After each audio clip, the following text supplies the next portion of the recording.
May panibagong petisyon mga kababayan na final yung kampo ng mga Duterte sa Supreme Court. Petition to stop the impeachment trial.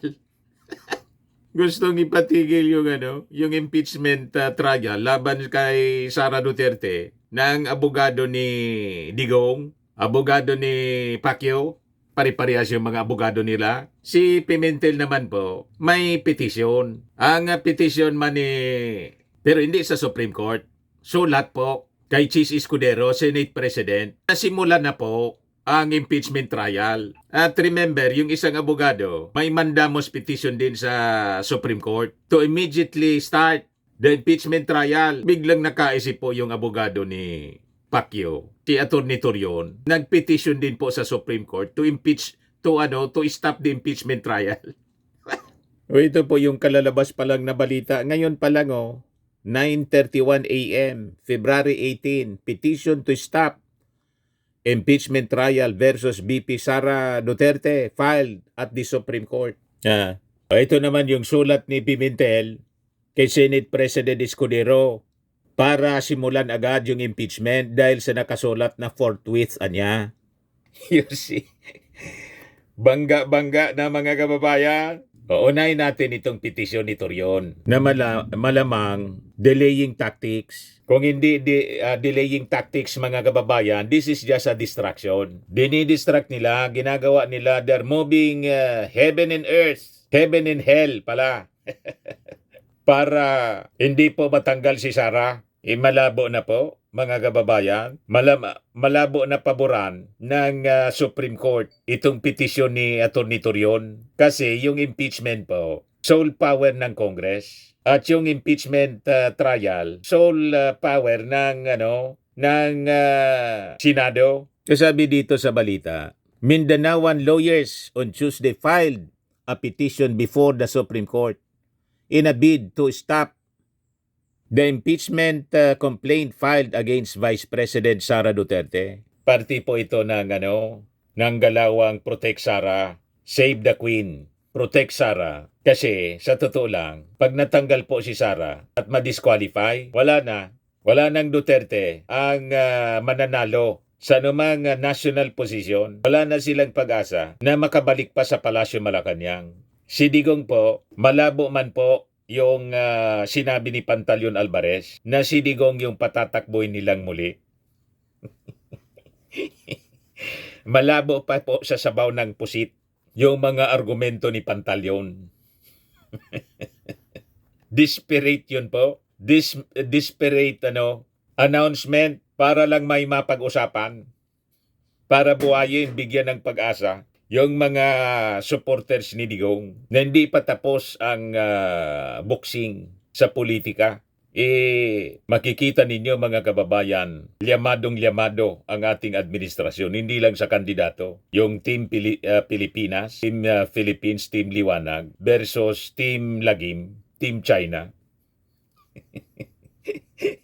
Tama ba? Kaya ito mga desperate move para harangin ang impeachment. Sabi dito sa balita, the petition for certiorari and prohibition seeks to issue temporary restraining order and declare the impeachment complaint null and void. Yung petition mga kababayan, final ng mga abogado from Mindanao, hindi lang pala si Torion, filed by Attorney Israelito Torion, Attorney Martin Delgra, o yung abogado ni Digong ito si Delgra, yung nag-appear doon sa Senate investigation, Attorney James Reserva and Attorney Hilary Olga among others.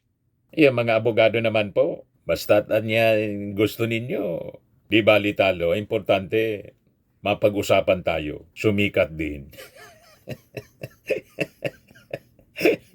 Di ba? Time to shine. Maraming ang nagbo-volunteer po to defend Sara Duterte sa impeachment trial. Time to shine ng mga abogado. Pag nakilala sila kasi araw-araw pinapanood ng mga mamamayang Filipino. Maraming sumikat sa mga ganun pong mga abogado. Sunod na eleksyon, kandidato na sa pagka-congressman.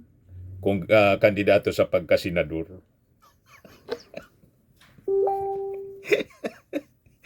Time to shine. Pinagpipista ng media. In-interview kasi mga controversial na personalities yung kliyente. Di ba niya talo?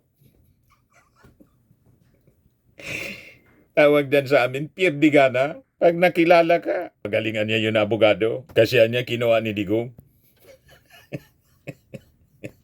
Later on, natalo. Mga kababayan yung kaso. Di bali na, nakilala na rin.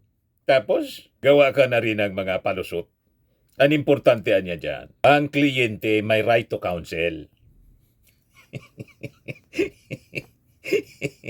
Ipaglaban ang right to counsel. And it is niya guaranteed by the Constitution. The right of any person, constitutional right, to counsel of his or her choice. Nagits na ninyo? Kaya nagpapangagaw po. Kahit dito sa impeachment trial, boss sa prosecution, tapos yung sa defense. Ang daming nagbo-volunteer pong mga abogado. Time to shine. Kita ninyo? Tingnan ninyo itong si Torion. Di ba? Kilalang kilala na natin. Torion is also the legal counsel of alleged qualified trafficker and detained senatorial candidate Apollo Quiboloy. Sabi dito sa balita, according to an advisory, the petition questions the impeachment process arising from the said complaint, considering that the initiation of the same was procedurally defective, constitutionally infirm, and jurisdictionally void. Kasi minadali. Una, inupuan, yun ang pinapakalat nila. Yung tatlong impeachment cases na final ng minority, inupuan niya ng Congress, ng majority. Pagkatapos, biglang nag-draft ng panibagong fourth impeachment complaint. Hindi na dumaanan niya sa proseso, pinirmahan ng 215 at dumagdag pa. Diretso padala sa Senado. I-allowed po yun sa rules ng Congress. But anyway, kini-question ngayon yung procedure. Yan ang ibig sabihin nito. Yung procedure, the initiation of the same was procedurally defective, constitutionally infirm, and jurisdictionally void. Ngayon, doon naman po sa petition urging the High Tribunal to compel the Senate to immediately begin Duterte's impeachment trial may be included in its in-bank decision on Tuesday. Bukas po, sabi ng spokesperson ng Supreme Court na si Camille Ting, yung petition na final, mga kababayan, ni former Special Counsel of the Presidential Commission on Good Government, Catalino Generillo Jr., final noong February 14. As a background, Senate President Francis Chis Escudero previously said that Duterte's impeachment trial will begin after the fourth State of the Nation address ng ating Pangulo sa July pa. Escudero also said that he does not plan on requesting for a special session to tackle the impeachment. The adjournment session of the Senate began February 8 until June 1.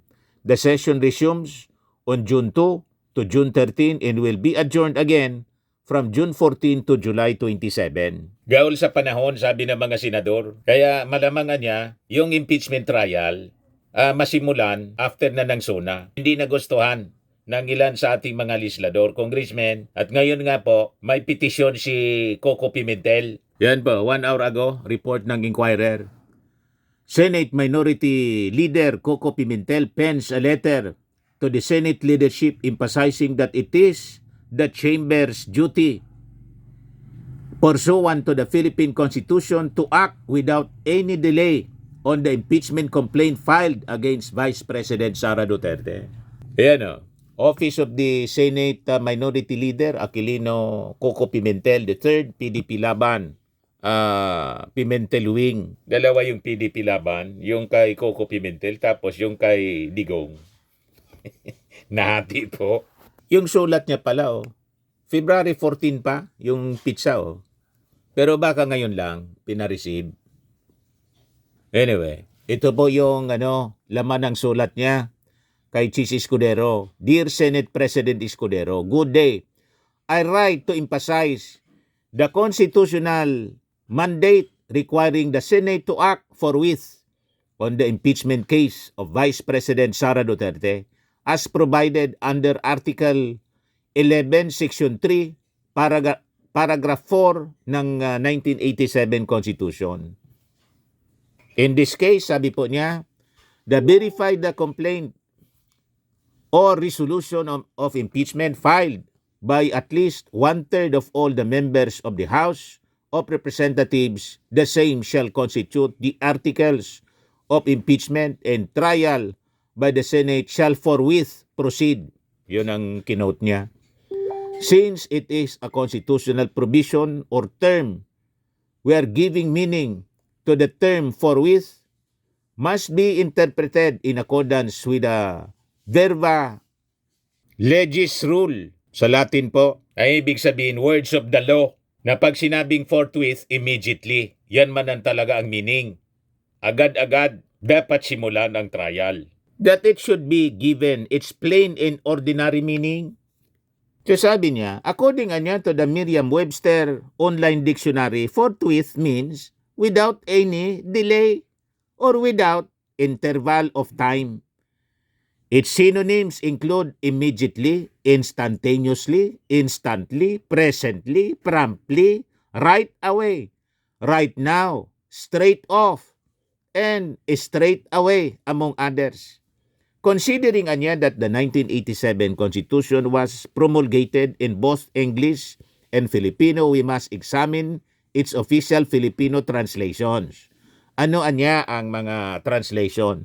Kung ang pinumpaang sakdal o resolusyon sa impeachment ay iniharap ng isang ikatlo man lang ng lahat ng mga kagawad ng kapulungan, ito ay dapat bumuo sa articles of impeachment at dapat isunod agad ang paglilitis ng Senado. Malinawan yang agad. Pag sinabing agad, hindi after 6 months.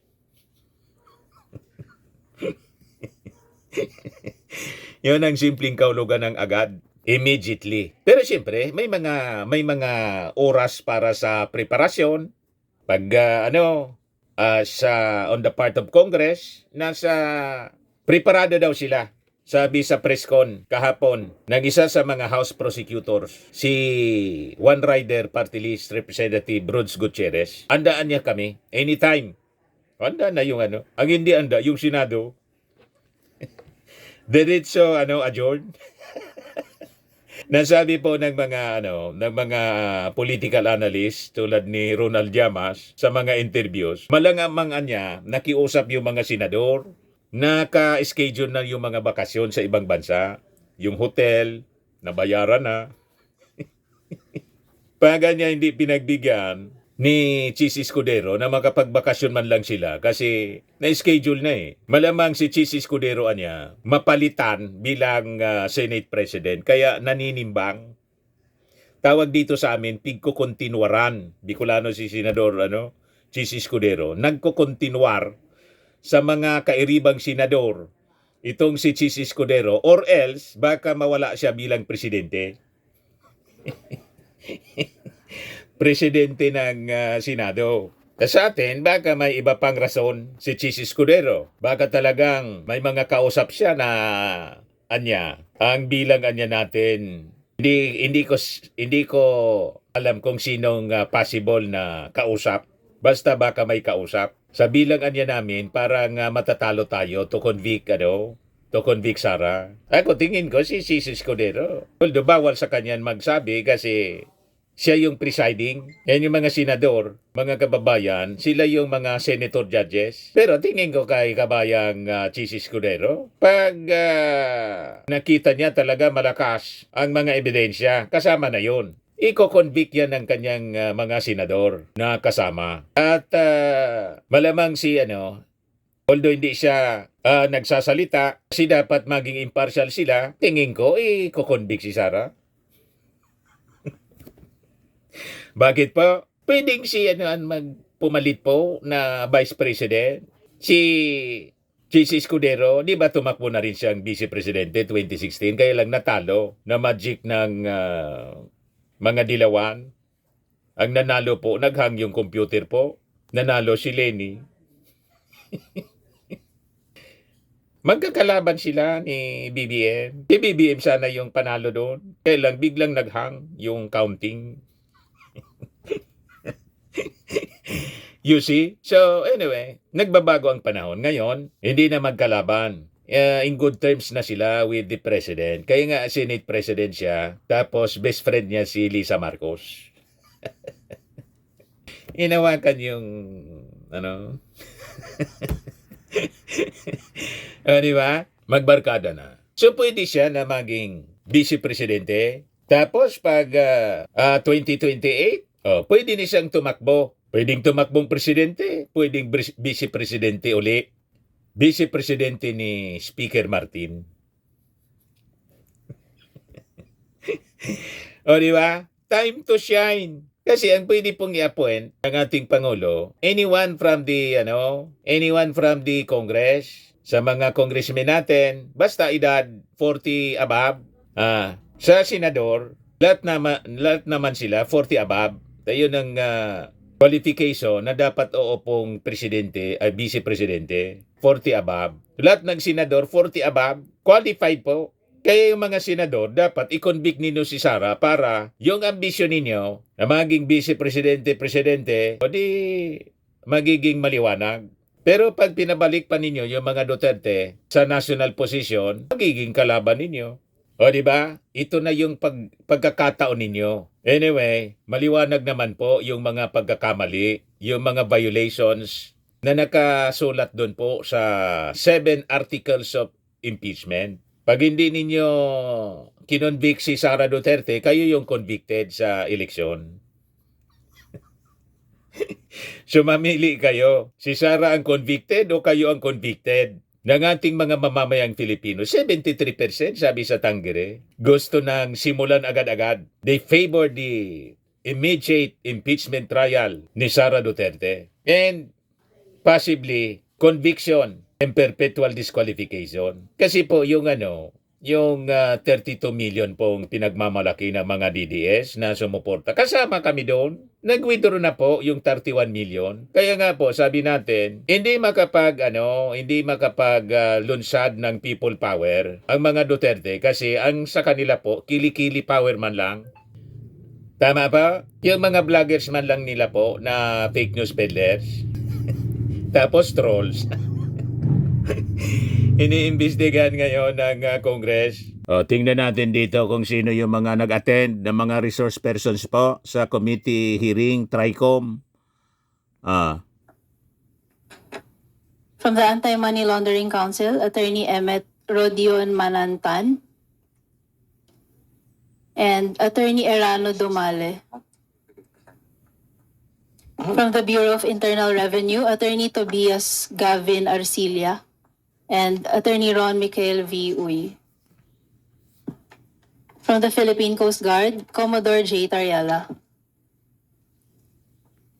From the Department of Information and Communications Technology, Director Jose Carlos Reyes,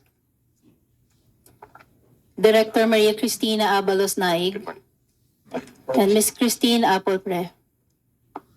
From the Cybercrime Investigation and Coordinating Center, Attorney Wench Chu, and Director Rojun Hosilios, the Director for Cybercrime Operations.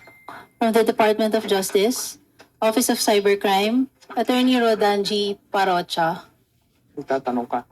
Together with State Counsel Christian Bautista and State Counsel Gerald Vincent Sosa.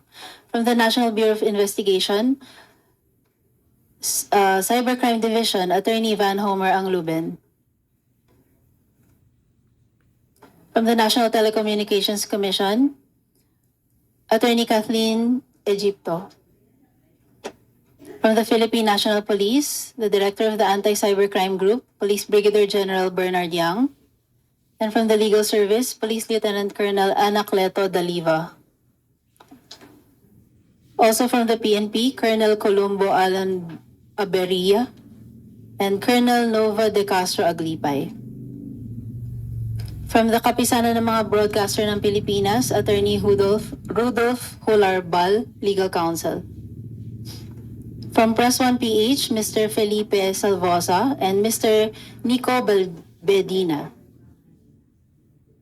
From Google Philippines, Attorney Eves Gonzalez, Head of the Government Affairs and Public Policy. Your Honor, several social media personalities were invited. Present today are Ms. Maria Lourdes Tiquia, Mr. Ross Flores del Rosario, and Mr. Elijah San Fernando. And also Attorney Claire Castro. From the Philippine Daily Inquirer, Ms.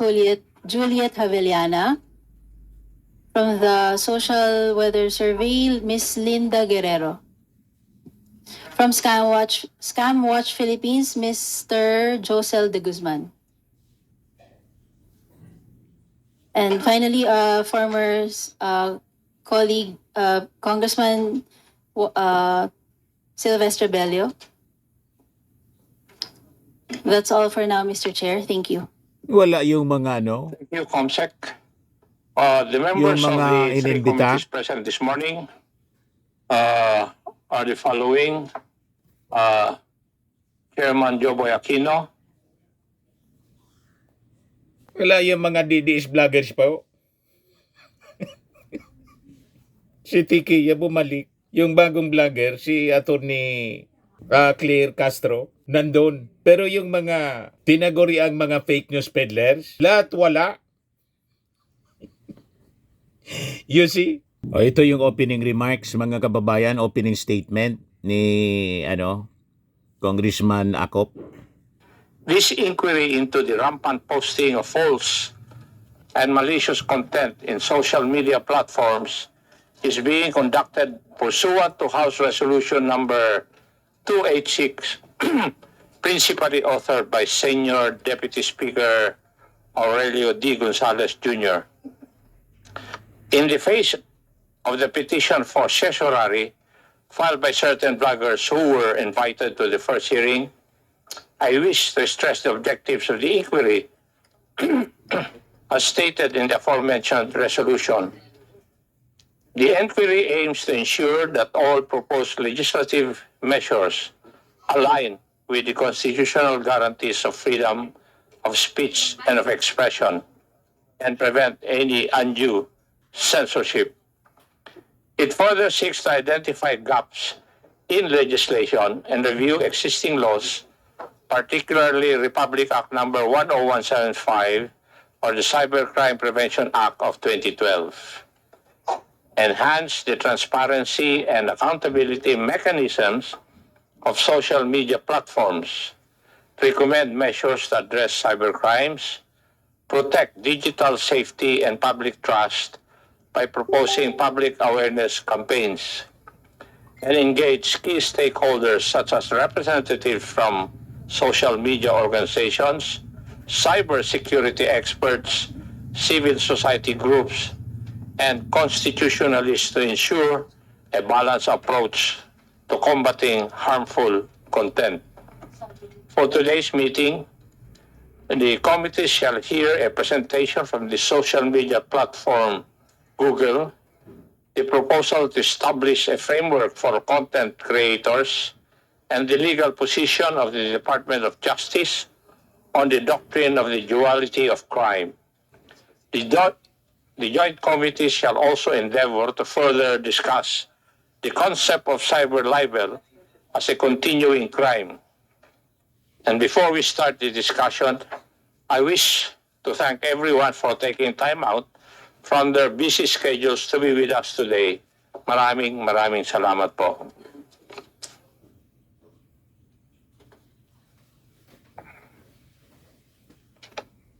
Chairman, Si Barbers. I just would like to reiterate that the Opening statement. objectives or the objective of the hearing that the Tri-Committee is conducting is not to suppress the freedom of expression or the freedom of speech.